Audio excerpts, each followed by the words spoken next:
It is well known that American horror films have three classic elements: moving into a new house and encountering ghosts, going on a trip and meeting a psychotic killer, and friends playing dangerous supernatural games. I wonder which one you prefer. Today's story begins with moving into a new house. On a remote farm, there is an old, dilapidated house, and from time to time, crows perch on its roof. The local residents dare not go near the farm, and no one is willing to live in that house. Jess's family of 4 came from out of town, and seeing that the farm was cheap, they paid for it in full right away. Father Roy was busy carrying luggage while Mother Denise stayed close to take care of their sick little son, Ben.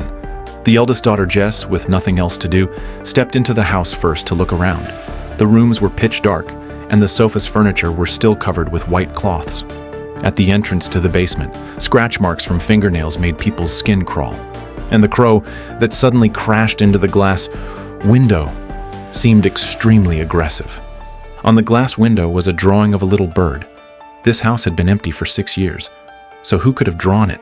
Just then, Roy came in carrying luggage and urged Jess to help unpack. Jess enters her room and, while organizing, hears a faint noise behind her. She followed the sound to the closet, and when she suddenly opened it, she saw a toy car quietly lying in the shadows. When she reached out to pick it up, the toy car suddenly shook violently, startling her so much her heart nearly skipped a beat. Jess let out a long breath of relief. It turned out she had just triggered the toy switch by mistake. That night, her father came to Jess's room for a talk.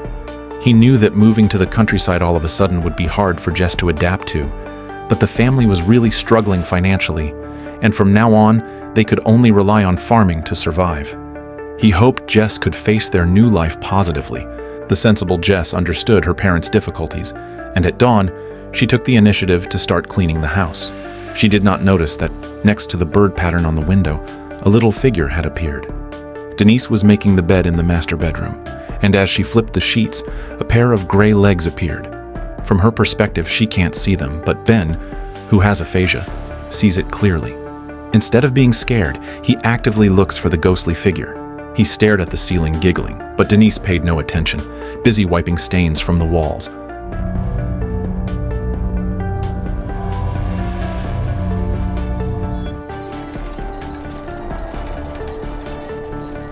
Elsewhere, Roy was repairing a half-broken tractor. A shadow swept past him, bringing with it an icy chill, and even the rake began to shake. Suddenly, an old, deep voice sounded behind him, scaring him so much his legs went weak. It turned out to be Bank Officer Colby visiting, saying that a major client wanted to buy the farm and was willing to pay 15% above market price. Clearly, it would have been a profitable deal. But Roy did not agree. He had grown up in the countryside, once getting rich in his hometown by planting sunflowers, and now he only wanted to settle his family down as soon as possible. As night grew deeper, Roy walked through the dim corridor, when suddenly he heard laughter. The nursery door had somehow opened.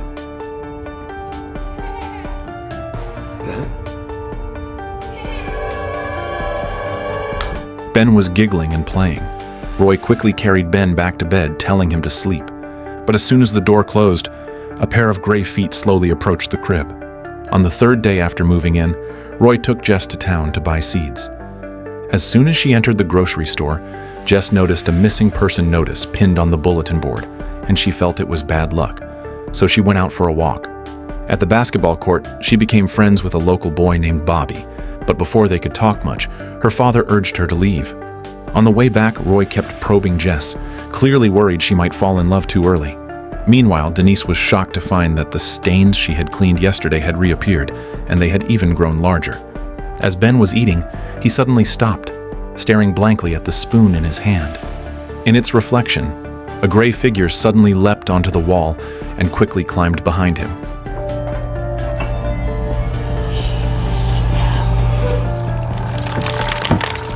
At only 3 years old, he could not tell people from spirits. He only wanted to play with it, and the thing slowly crawled toward the basement.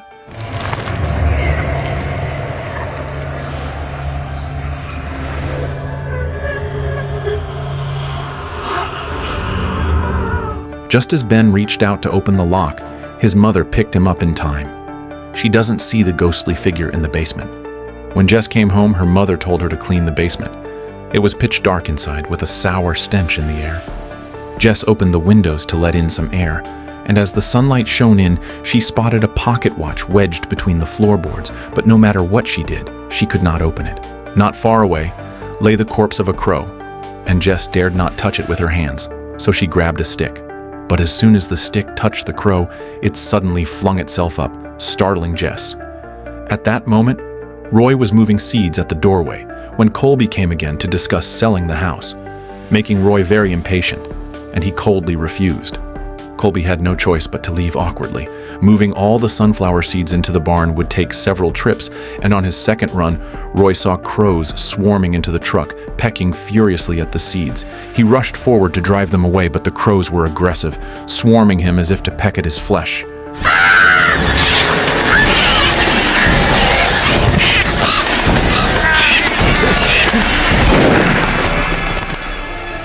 Fortunately, a man named Burwell appeared in time, blasting the crows away with his shotgun, and Roy quickly went up to thank him. Learning that Burwell was wandering with nowhere to go, Roy, grateful for his life-saving help, decided to take him in. The sunflower fields also needed manpower, and once the harvest was done, Roy would pay him wages. Day by day, the easygoing and hardworking Burwell gradually became part of the family. With double the labor, the farm soon produced fields of sunflowers. But disaster struck suddenly. While driving the tractor, Roy cut his palm, and Denise had to drive him to the hospital, leaving Jess at home to take care of her brother. She watched her parents drive away, then turned back and saw the roof filled with crows, a bad feeling rising in her chest. At dinner time, the lights flickered, and footsteps echoed above her head. Jess thought it was Burwell, but no matter how many times she called, there was no reply. She was about to go up to check when tables and chairs suddenly overturned and lamps and flower pots were smashed down by an invisible force.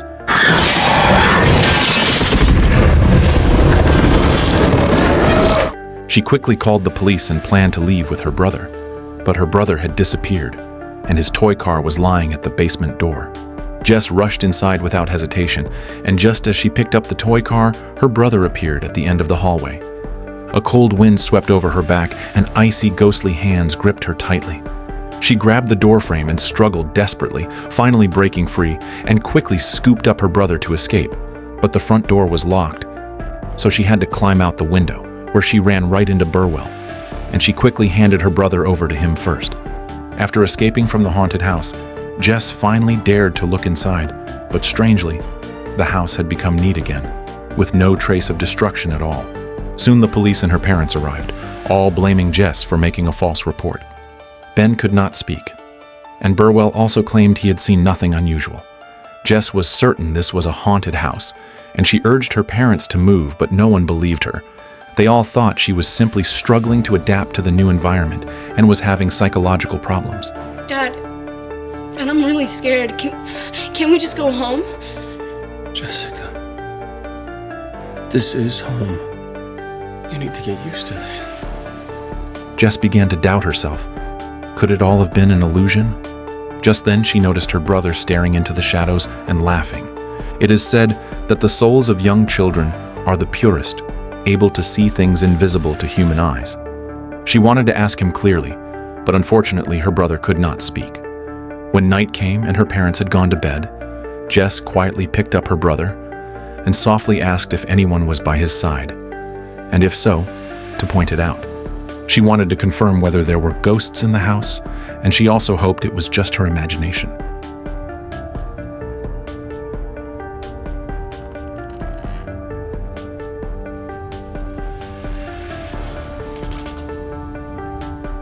But her brother had already raised his hand, pointing behind Jess to a pair of dangling feet. Jess didn't dare turn around, fighting hard to control her trembling body.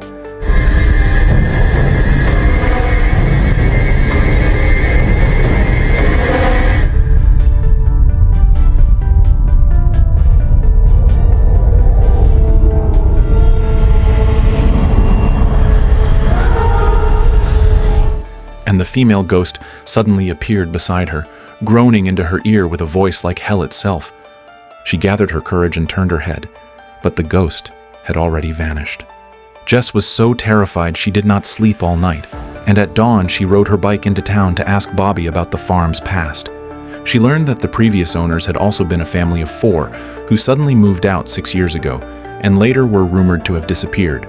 After the house was left empty, bold children who went inside to play often saw ghosts in the basement. Determined to uncover the origin of the ghost, Jess mustered her courage and stepped into the basement again. In the corner, she found a child's drawing of a family of 4 and a cute crow. She was so absorbed, she did not notice the black sludge bubbling from the ground, and when she did, it was already too late. A ghostly hand gripped her leg. As she fell heavily to the ground, flashes of a scene from 6 years ago appeared in her mind. The daughter of the previous owners had gone through the exact same thing. When she returned to reality, the sludge was gone. Jess rushed to the door. Outside was bright and sunny, but she was chilled to the bone and shaking uncontrollably. Tears of helplessness filled her eyes. She knew that telling her parents would only bring scolding, so she confided in Burwell and told him her experience. Piecing the strange events together, she believed the female ghost in the basement had not harmed her and seemed not to want to hurt anyone, but instead was trying to deliver a message, perhaps asking for help to uncover the cause of death. But Burwell advised Jess not to dig deeper, not to try to help spirits. Those things are too evil. It's best to forget them all. In the next few days, nothing strange happened, and Jess finally let down her guard. But passing by the barn, she heard cries for help. She went inside and saw no one, which meant the sound came from a ghost. Jess was frightened, goosebumps rising all over her body. But curiosity overcame fear, and when she saw the small ghostly figure in the corner, she stepped forward to ask what it wanted. The little boy slowly turned his head, and Jess saw his half-rotten face and lifeless eyes. Suddenly he lunged at her, his sharp nails cutting her neck. The doctor told her parents that Jess's wound was shallow and would soon heal, but they needed to pay attention to her mental health. From the look of the wound, it should have been self-inflicted. On the way home, Jess again suggested moving out. Her always gentle father suddenly roared in anger. In just a few days, the sunflowers would be ready for harvest. The whole family was counting on them to survive, and he wanted Jess to stop making trouble. It was because of her reckless behavior that her younger brother had developed aphasia. A year ago, Jess had been a rebellious teenager, often drinking and fooling around with friends. One night, she drove under the influence and caused an accident, which gave her brother such a shock that he never spoke again. To treat him, her parents had spent all their savings, and that was why they had moved to the countryside to farm. Her mother had always blamed Jess and rarely spoke to her, only her father endlessly forgave her and silently supported the family. But now Roy also broke down, fearing that if things went on, Jess would completely lose her mind. He began to regret not selling the farm. Denise then learned someone had offered a high price for the farm, and she argued bitterly with her husband, blaming him for not telling her. Jess locked herself in her room, trying to block out the noise. The pocket watch that had never opened suddenly clicked open. Inside was a photo, and Jess found the woman familiar. She seemed to have seen her on a missing person notice in the grocery store. She quickly climbed out the window and rushed to find out the truth. On the way, she ran into Bobby and hitched a ride with him to the grocery store. She saw that the missing person notice had the father's face covered, and when she lifted it up, she was shocked. Burwell was the previous owner who had disappeared. 6 years ago, the farm had a bad harvest, and Burwell was under enormous financial pressure, constantly quarreling with his wife. At that time, Colby had offered to buy the house, but Burwell refused to leave his home and firmly rejected the offer. In a fit of anger, his wife threatened to leave home, and Burwell was completely driven mad, working hard every day only to end up with such a result. When a person is completely driven mad, they may commit unthinkable acts. He cruelly killed his wife and daughter, and even his young son hiding in the closet was not spared. He buried their bodies deep in the basement and finally fled the farm, wandering ever since. He had long suffered from severe mental illness, and as time went by, he gradually forgot the past. When he returned to this familiar yet strange farm, he truly wanted to live a normal life. At that moment, while working in the field, he was suddenly attacked by a large flock of crows and then collapsed unconscious on the ground. In the bedroom, Denise suddenly noticed the stains on the wall turning into the female ghost, and she finally realized that everything her daughter had said was true. This was truly a haunted house. She quickly packed her luggage and fled with her son. Just as she stepped out the door, Burwell awoke from his coma. Under intense stimulation, he remembered who he was, mistook Jess's mother for his own wife, and saw Ben as his son, intending to kill again. When Jess returned home with Bobby, the first floor was already empty. She went upstairs to check, but the bedroom door was suddenly ripped apart, and a massive pitchfork flew into the air and lunged straight at her. Bobby quickly pulled her to escape, but just as they reached the door, he was knocked unconscious by Burwell. Jess knew she could not win by force, so she hid in the basement, where she found her mother and brother. She had planned to break through the wooden wall and escape, but there was no time. Burwell was already prying the door. Jess acted quickly, blocking the window, smashing the lamp, and then gripping her weapon tightly as she shielded her mother and brother. The basement door was violently kicked open, and Burwell slowly walked inside. In the darkness, Jess deliberately made noises to lure him away, hoping to create a chance for her mother and brother to escape. Footsteps slowly approached. Jess held her breath and dared not move. Suddenly she heard her father's voice, and she stood up in joy, but before she could say anything, Burwell's pitchfork pierced into Roy's body.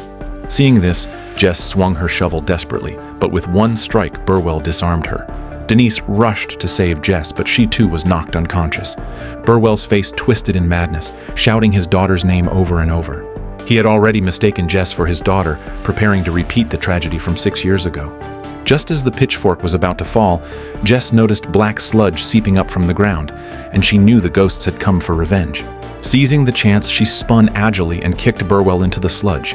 He tried to climb out, but 6 ghostly hands dragged him down.